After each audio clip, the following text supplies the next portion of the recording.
Mi nombre es Carolina Reyes y soy tanatóloga. Hoy vamos a hablar sobre el tema de la prevención de la autolesión y el suicidio. La primera recomendación que podemos tomar es quitar el estigma para que la persona que manifiesta el rasgo suicida, la conducta suicida, pues pueda pedir ayuda, ¿no? Es importante que vayamos a revisar que existen algunos signos que nos advierten de que alguno de nuestros seres queridos está en un riesgo de suicida.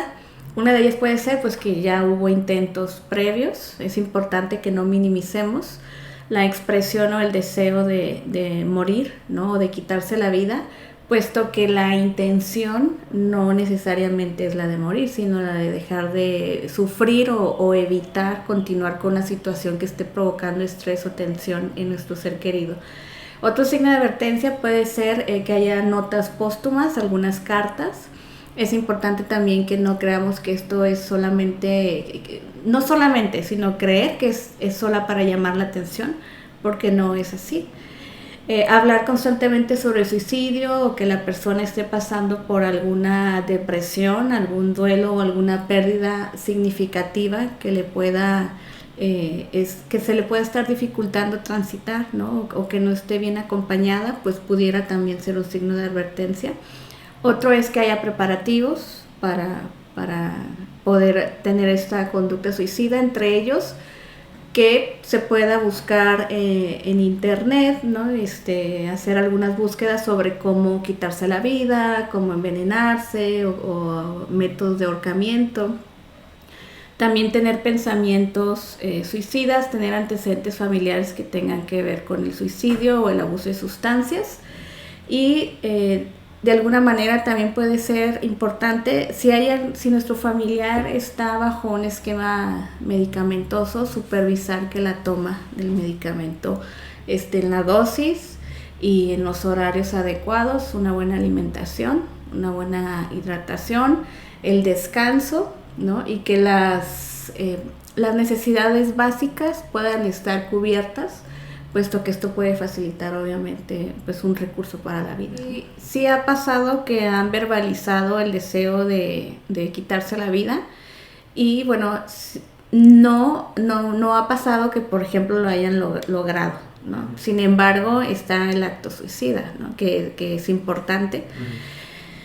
¿Cómo se va gestando? En mi experiencia, pues trabajo con personas, usuarios en consumo de sustancias psicoactivas, entonces eso influye también, es un factor de riesgo, ¿no? El hecho de que puedan entrar en alguna psicosis o una depresión mayor, ¿no? O problemas de ansiedad, paranoia, etcétera, ¿no? O que tengan una comorbilidad con otro trastorno. A veces un trastorno bipolar, esquizofrenia, etcétera. No estoy diciendo que quien tiene un problema de adicción o tiene un diagnóstico de psiquiatría significa que va a tener una conducta suicida, ¿no?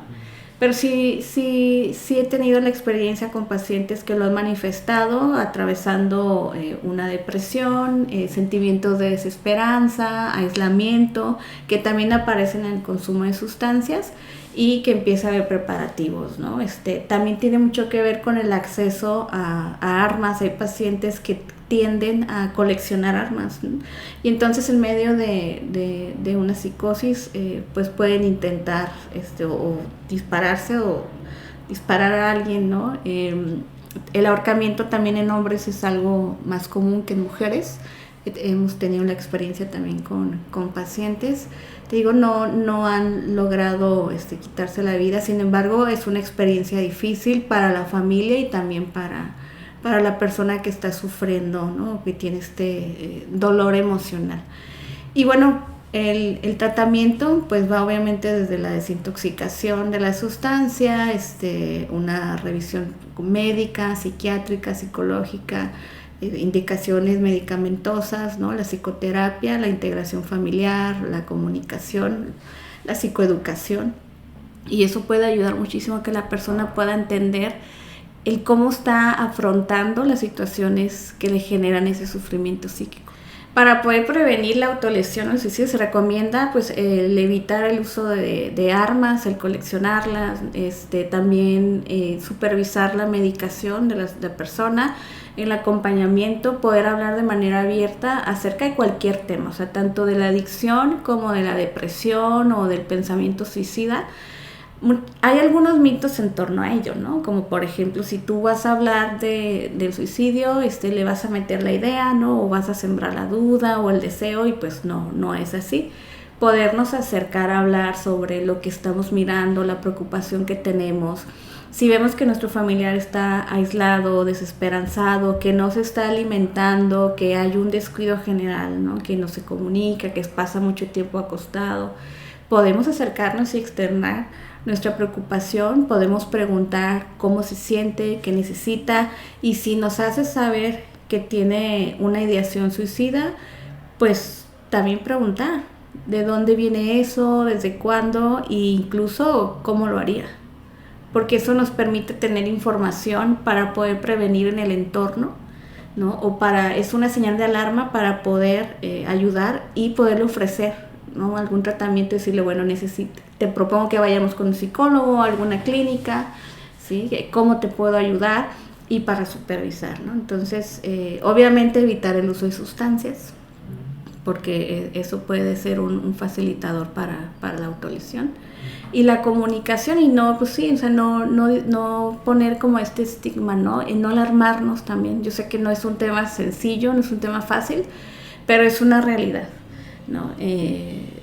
En el 2022, cuando estábamos en pandemia, según datos del INEGI, 500,000 de personas se quitaron la vida a nivel nacional. Es muchísima gente, ¿sí? Y la mayoría o el grueso de esas personas son en su mayoría hombres entre 20 y 29 años, y de ahí le siguen entre los 10 y los 19 años.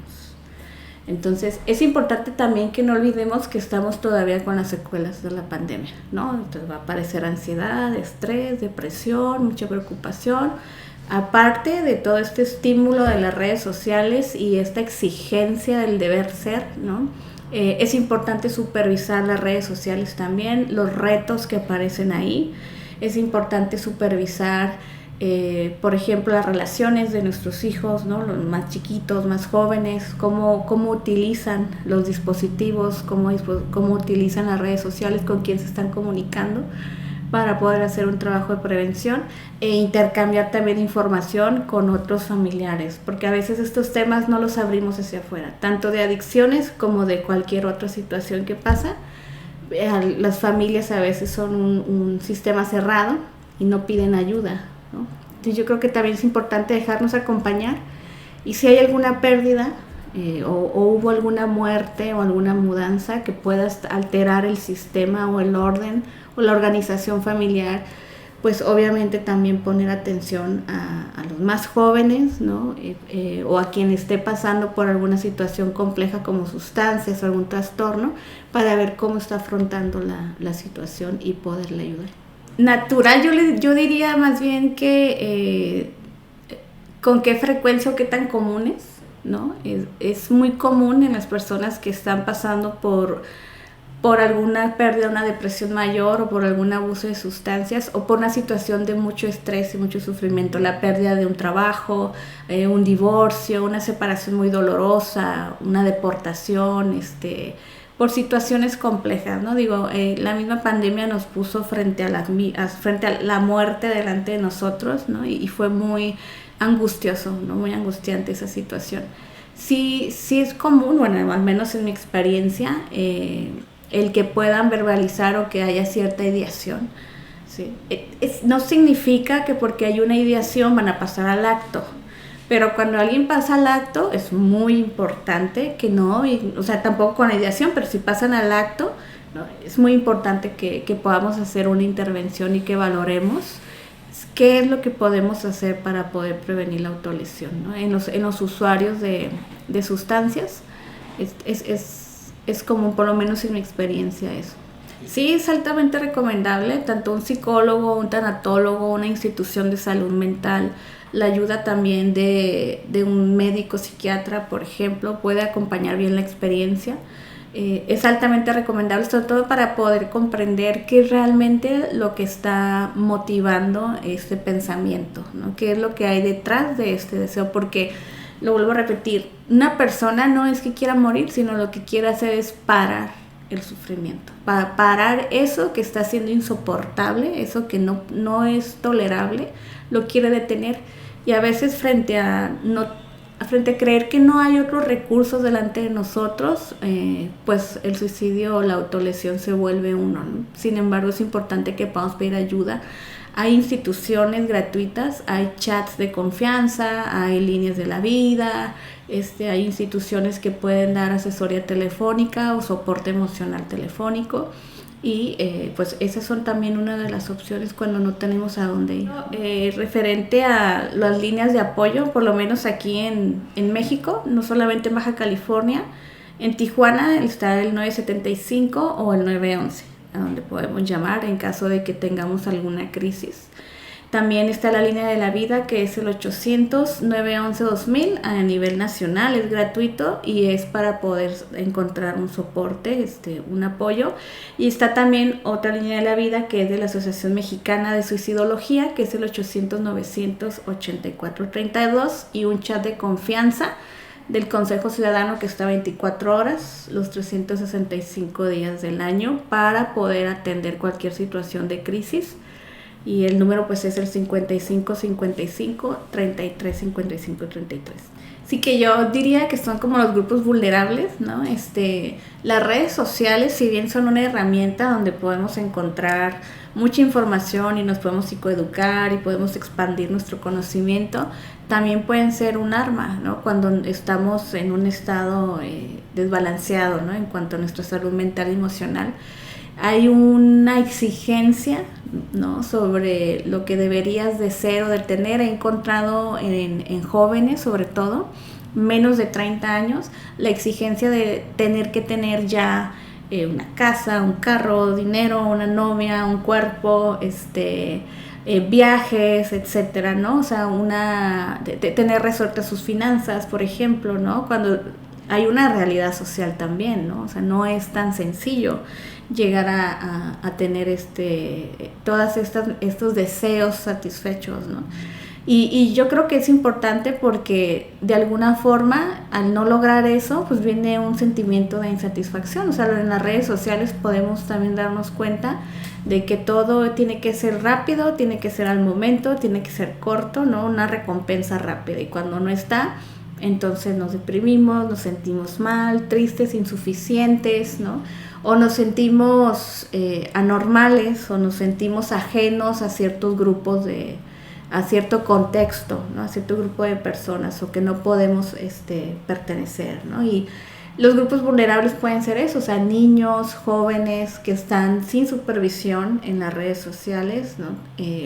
O que están sufriendo, por ejemplo, una situación de bullying en la escuela, porque también hemos visto eso. Uh-huh. O sea, el sarcasmo, la violencia, el maltrato a nivel escolar puede provocar también una ideación suicida o un acto suicida, ¿no? Y es muy importante que pongamos atención si nuestros hijos se están alimentando, si su vestimenta, su aseo personal, su lenguaje, si, su vida social, por ejemplo, si pasan tiempo aislados, o si los vemos estresados, ojerosos, o con llanto, o muy irritados, por ejemplo. Es importante que podamos abordar el tema y decir, te he notado así, me preocupas, quiero preguntarte cómo te encuentras, ¿no? Vamos a dar una caminata, si vemos que baja el rendimiento escolar, por ejemplo, ¿no? O si hay alguna ruptura amorosa, sobre todo, que podamos también estar supervisando cómo se está afrontando esa situación, o si vemos que hay un uso o abuso de sustancias, también es muy importante que podamos hablar acerca de ello. O sea, hacer como que no pasa nada, lo único que va a hacer es que vas a terminar afrontando la situación, pero a veces en circunstancias todavía más difíciles, más complejas.